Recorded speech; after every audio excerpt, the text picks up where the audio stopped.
مولا علی شیر خدا نے اپنی زندگی ساری 9 سال کی عمر تھی جب کلمہ پڑھا تھا، 9 سال حضور نے سب گھر والوں کی دعوت پکائی، اور جب سب لوگ آ گئے سارے خاندان والے، تو فرمایا میں اللہ کا نبی ہوں، کون کون میری مدد کرے گا؟ آپ کو پتہ ہے نا کہ جب مشکل وقت آتا ہے نا، یہ تو تب پتہ چلتا ہے نا ساتھ کون چلتا ہے۔ امیر آدمی ہو نا جس کے پاس 10 کروڑ روپیہ ہو اور وہ اپنے مکان کا تیسرا لینٹر ڈالنے لگے نا، تیسرا، تو سارے بڑے بڑے لوگ آ کے پوچھتے ہیں چودھری صاحب کوئی ضرورت ہوئی تو بتانا، پیسے پوچھے۔ تو غریب آدمی کی چھت گر جائے تو اسے کوئی بھی نہیں پوچھتا، بلکہ جن سے تعلق ہوتا ہے وہ بھی موبائل بند کر لیتے ہیں، وہ کہتے ہیں اب اس نے واپس کیسے کر دیں۔ حضرت مولا علی اس زمانے میں جب سام سونگ گیا سب کو، حضور نے فرمایا کون کون میرے ساتھ چلے گا؟ روٹی بھی کھا لی، گھر بھی آ گئے، صادق اور امین بھی کہہ دیا، جب کہا چلے گا کون کون؟ چپ کر گئے۔ تو حضرت علی کہتے ہیں جب میں نے حضور کے چہرے پر ذرا پریشانی دیکھی نا، یہ چلتے کیوں نہیں؟ تو آپ فرماتے ہیں کہ ابھی میں کھجور کھا رہا تھا، کرتا لمبا پہنا ہوا تھا، سب سے پیچھے بیٹھا تھا، اور حضرت علی کا قد بھی درمیانہ تھا۔ آپ فرماتے ہیں میں اٹھا اور کھجور ابھی میرے منہ میں تھی، جھٹپٹ میں نے اسی طرح نکال کر جیب میں ڈالی، اور میں پنجوں کے بل کھڑا ہو گیا، دونوں بازو کھڑے کر کے کہا حضور یہ نہیں بولتے تو نہ بولیں، انا ناصرو کا یا رسول اللہ، انا حافظو کا یا رسول اللہ۔ حضور آپ جہاں جہاں کہیں گے علی آپ کا مددگار بنے گا، دین کی مدد کرے گا، اور اگر آپ تک کوئی آئے گا تو علی آپ کی حفاظت کرے گا۔ 9 سال کی عمر میں چلے علی دین کی نوکری کے لیے، پھر بدر میں بھی پہلی صف میں، احد میں بھی پہلی صف میں، خندق میں بھی پہلی صف میں۔ ایک جنگ میں حضور نے کہا علی تو رہ جا، اس دفعہ رہ جا، تو عرض کی رو پڑے حضرت علی، دلیر آدمی تھے، رو پڑے، کہنے لگے حضور آپ مجھے بچوں اور عورتوں کے پاس چھوڑ کے جا رہے ہیں؟ حضور مجھے لے چلے، میں میدان کا زندگی ساری گزار دی، ساری زندگی گزار دی، اپنے زمانے میں آپس کا اختلاف بھی دیکھا، ساری زندگی شیر خدا نے دین کو دے دی۔ کوفے کی جامع مسجد میں 21 رمضان کو جب حضرت علی کو خنجر لگا نا، تو تاریخ میں جملہ محفوظ ہے، خنجر لگا نا جب، وہ 9 سال کی عمر میں یاری لگائی، 63 سال عمر ہو گئی، جب خنجر لگا تو کہنے لگے فزت برب الکعبہ، مجھے رب کعبہ کی قسم آج کامیاب ہو گیا ہوں، پانی پرن سہیلیاں تے رنگا رنگ کڑے، اسی پریا اس دا جانیے جس دا توڑ چڑھے۔ کہا دیکھو بھائی میں آج کامیاب ہو گیا، میں کامیاب ہو گیا، وہ جو میں نے کہا تھا حضور میں ساتھ رہوں گا، تے لے سجنا سا توڑ نبھائی، جان دیتی راہ تیرے، دے دیا ہر چیز دین کو دے دی۔ کون سی پراپرٹی چھوڑ کے گئے پیچھے؟ کون سا نظام بنا کے گئے؟ امام حسن بھی شہید ہوئے، پتہ ہے آپ کو؟ امام حسن کا بھی دن منانا چاہیے کہ نہیں؟ ان کے یوم وصال پہ بھی کوئی جلسہ کر لیا کرو، بڑے ہیں امام حسین سے، جدھر سارا زمانہ چلتا ہے ادھر چل پڑتے ہو۔ حدیث میں جہاں جہاں نام آیا نا، پہلا امام حسن کا ہے، دوسرا امام حسین کا ہے، اور امام حسین کے اپنے جملے ہیں، فرماتے ہیں نیرا میرا بھائی نہیں، میرا امام بھی ہے، میرا امام بھی ہے۔ اور آپ فرمایا کرتے تھے میں نے بڑی چیزیں اس حسن سے سیکھی ہیں، جو انہوں نے سیکھا ایک بتاؤں اس میں سے؟ کچھ لوگ تھکے تھکے ہیں آپ میں سے، حالانکہ میں تو زیادہ سفر کر کے آیا ہوں، عرض کروں جو انہوں نے سیکھا ہے؟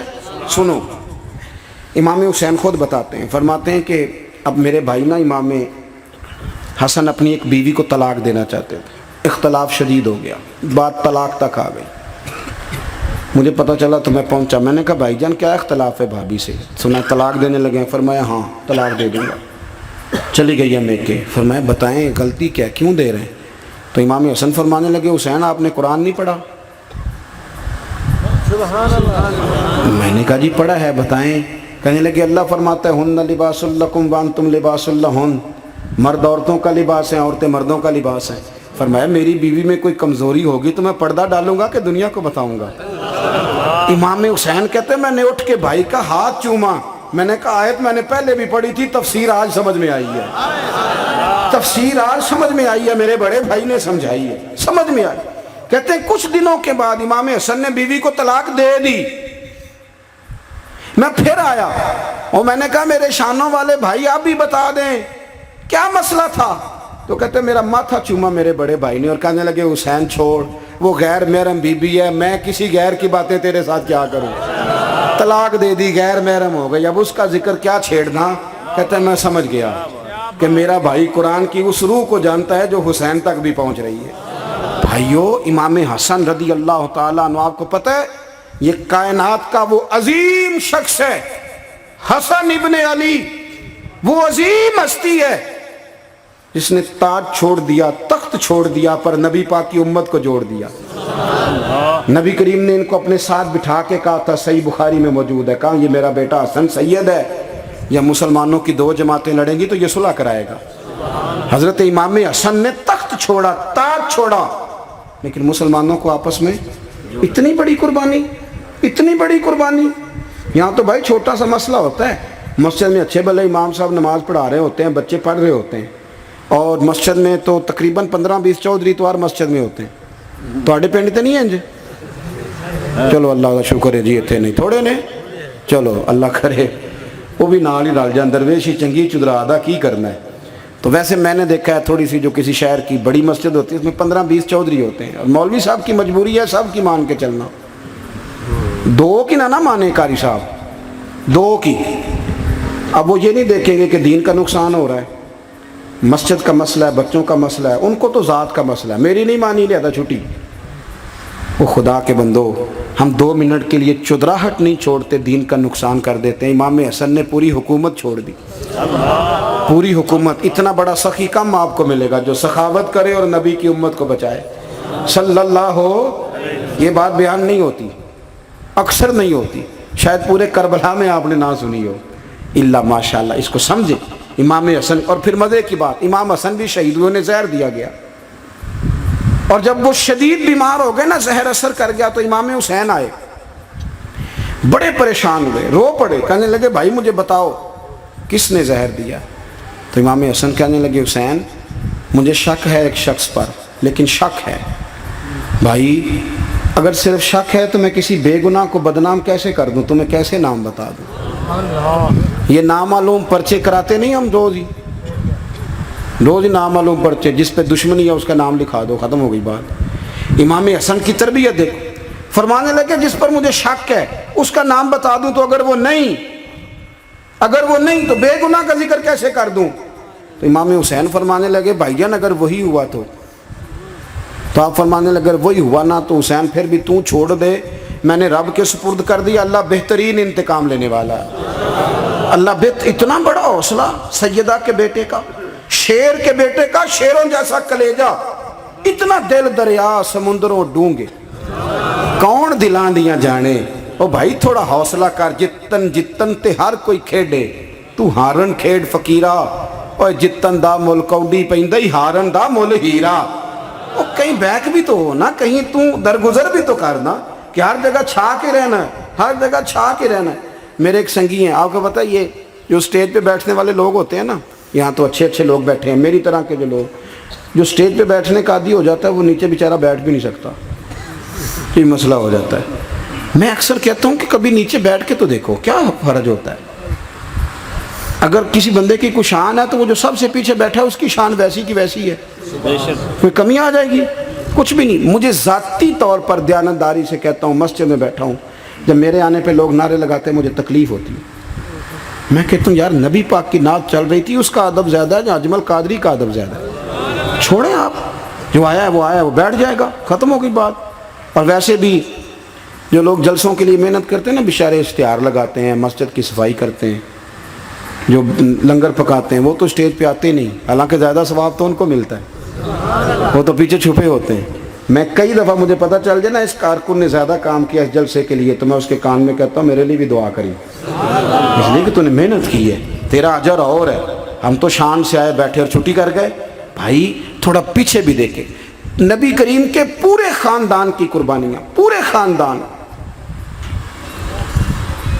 دوپہر کو کھانا نہ پکاؤ تو ہمارے بچے موبائل توڑ دیتے ہیں، اور شام کو مرضی کا نہ پکاؤ تو واک آؤٹ کر جاتے ہیں، کہتے ہیں لے آؤ پیسے پھر برگر لے آئیے، میری مرضی کا نہیں پکا۔ سیدہ فرماتی ہیں میرے گھر میں مہینہ چولہا نہیں جلا، مہینہ چولہا۔ 3 روزے رکھے سیدہ فاطمہ نے، مولا علی نے، امام حسن نے، امام حسین نے، اور تینوں دن افطار کے وقت فقیر مانگنے آ گیا تو کھانا وہاں دے دیا۔ آپ کا کیا خیال ہے جو بے صبر آدمی ہو وہ کربلا میں جا کے لڑے گا؟ جس کو عادت ہی نہ ہو بچپن سے ٹھہرنے کی وہ لڑے گا؟ جو ذرا سی بات پہ ڈگمگا جاتا وہ لڑے گا؟ اسٹیج پہ نہیں بٹھایا تو لڑ پڑے وہ لڑے گا؟ او خدا کے بندو، بڑا حوصلہ چاہیے، بڑا ظرف چاہیے۔ امام علی مقام کا ایک قد ہے، ان کا ایک وقار ہے، ان کا ایک حسن ہے۔ امام حسین رضی اللہ تعالیٰ عنہ نے 25 حج کیے ہیں مدینے سے مکے پیدل جا کے، دونوں بھائیوں نے۔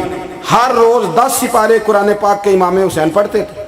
حضرت عبداللہ ابن زبیر کہتے ہیں میں سیدہ فاطمہ کے بیٹے حسن اور حسین سے جب بھی ملا ہوں دونوں بھائیوں نے روزہ رکھا ہوا ہوتا تھا۔ انہوں نے اپنی زندگی تقوی سے گزاری، پرہیزگاری اور سخاوت۔ سبحان اللہ۔ پتہ ہے سخی مالدار نہیں ہوتا، حضور نے فرمایا بندہ دل کا غنی ہوتا ہے۔ مالدار تو بندہ بنتا ہی تب ہے جب پیسے جمع کرے، سخاوت کرنے سے تھوڑی مالدار بنے گا۔ اس لیے درویش کہتے ہیں مالا والے سخی نہیں ہوندے، تے سخیاں کول مال نہیں ہوندا۔ سنیں جی، سنیں، بہت بڑی سخاوت کی اپنی زندگی میں، ساری زندگی سخاوت میں گزار دی، ساری زندگی۔ امام حسن نے بھی، امام حسین نے جو آیا دے دیا، جو آیا دے دیا، ہزاروں دینار آتے۔ ایک دن ایک فقیر مانگنے آ گیا تو امام حسن حسین دونوں تھے، کہنے لگا میں نے سنا ہے بڑے لاجپال ہو، غریب ہو، مہربانی ہو جائے۔ فرمایا بیٹھ جاؤ، رزق آنے والا ہے۔ تھوڑی دیر گزری تو 3000 دینار آئے۔ ویسے میرے کو 3 لاکھ روپیہ ہوتے مسیطے کنے دینے چاہیے؟ میں اپنا پہ پوچھنا، تھوڑا تے پوچھیا ہی نہیں، میں مشورہ پہ لینا۔ 3 لاکھ جو میرے کو ہوتے مسیطے کنے دینے چاہیے؟ تسی ظاہر ہے ان کو دیانتداری والا مشورہ ہی دینا ہے نا، جن کرنا جو ہی دسنا جے نا۔ کتنا؟ 1000؟ ہاں، میں کبھی کبھی پیار سے بات سناتا ہوں۔ ایک سنگی میرے پاس آیا، کہنے لگا سب دعا کرو اللہ میں پیسے دے، میں وہ راہ چ دیاں گا۔ میں کہ یا اللہ انہوں 10 کروڑ دے، 9.5 کروڑ تیرے راہ دے چھڑے گا۔ وہ بھی ہسی آئی ہے جو میں تسی ہسے ہو نا، آمین نہیں زوا کی، یا چپ کر گیا یا کورن لگ گیا۔ اور میں کہ کرما لیا آمین تے آگ، تینوں دے 50 لاکھ پھر بھی پیا بچدا سی، لیکن اسی دعاواں وچ بھی 9.5 کروڑ دین لی تیار، ناراض نہ ہونا، دعاواں وچ بھی تیار نہیں، مزاج ہی نہیں، طبیعت ہی نہیں۔ سیدہ فاطمہ الزہرا کے پاس 40 اونٹ کھڑے تھے۔ ایک بی بی آئی، وہ کہنے لگی اماں جی یہ جو اونٹ کھڑے ہیں یہ میرے ہیں، اب بتائیں میں اللہ کے رستے میں دوں تو کتنے دوں؟ سیدہ فاطمہ کہنے لگی 1 بکری دے دے۔ وہ کہنے لگی حضور اگر آپ کے پاس 40 ہوتے تو آپ کتنے دیتی؟ سیدہ فرمانے لگی میں سارے کے سارے دے دیتی۔ تیرے لیے مسئلہ اور ہے، میرے لیے فتویٰ اور ہے، سارے دے دے۔ 3000 دینار آئے امام حسن اور حسین کے پاس۔ فقیر بیٹھا ہے، فقیر کہتا ہے میرے دل میں خیال تھا کہ 5-10 دے دیں تو میری موج بن جائے گی، پر مجھے نہیں پتا تھا کہ اتنے سخی گرانے کے پاس آیا ہوں۔ 5-10 دے دیں تو موج بن گئی۔ کہتے امام حسن نے 3000 دینار میری ہتھیلی پہ رکھے اور میرا ماتھا چوم کے کہنے لگے یار میرا تو خیال تھا کہ تیرے انتظار پر تجھے کچھ ملے گا، پر یہ رکھ لے، مجھے پتا ہوتا کہ تجھے اتنا ملنا ہے تو میں تجھے انتظار نہ کراتا۔ جلدی دے، خود بھیک دے، خود ہی کہے منگتے کا بھلا ہو۔ اپنی زندگی نفاست سے گزاری اہل بیت، قربانی دے کے گزاری۔